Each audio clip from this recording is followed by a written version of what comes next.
Okay, hi everyone. It's nice to virtually see you all. So I'm going to be giving a speech about race in America. It's a speech that focuses on Harriet Tubman. So I'll just repeat the vocabulary that I gave in the spreadsheet, in case you didn't have a chance to look at it.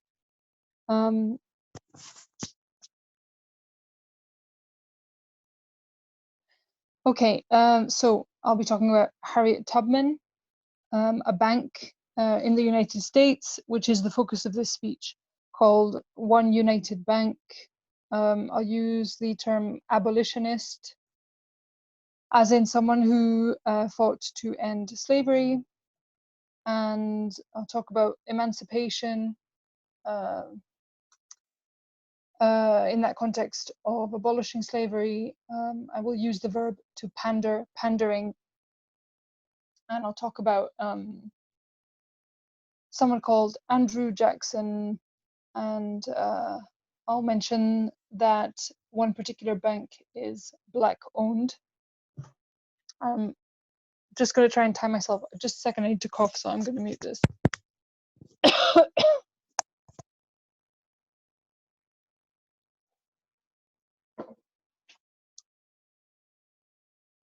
Okay. So I'll begin now. Now, perhaps, like me, you've never given much thought to famous faces that you see on banknotes. But recently, the issue of whose face should go on a banknote has been causing quite a stir in the United States.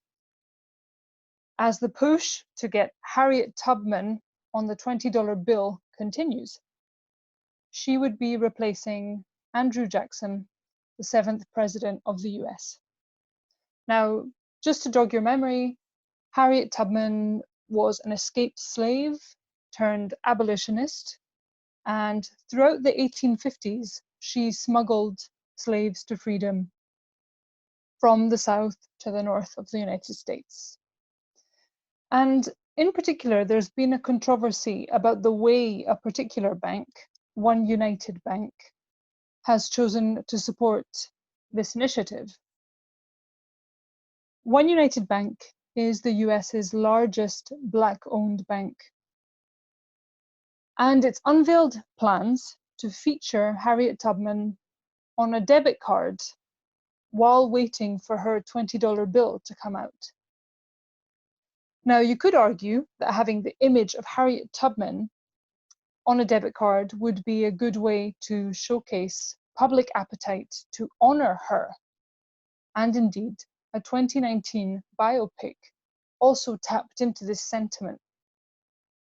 But there's also been quite a lot of backlash. The bank has been accused of pandering to its mostly Black clients. And it is worth thinking about the implications of featuring a former slave on a monetary device like a debit card with a gold chip above her right shoulder and the Visa logo on her left. But others have stood up for the idea. They've said it matters in the broader context of race and wealth in America. One university professor said that while it is a symbolic move, it does raise the question of why it is that only white people get to be on money. And the bank's own president said Tubman was against the dehumanizing capitalism practiced in America, but she recognized the value of economic empowerment for security. And perhaps this really does boil down to an issue of race representation. Looking at the current context in the US, there's a clear indication of this.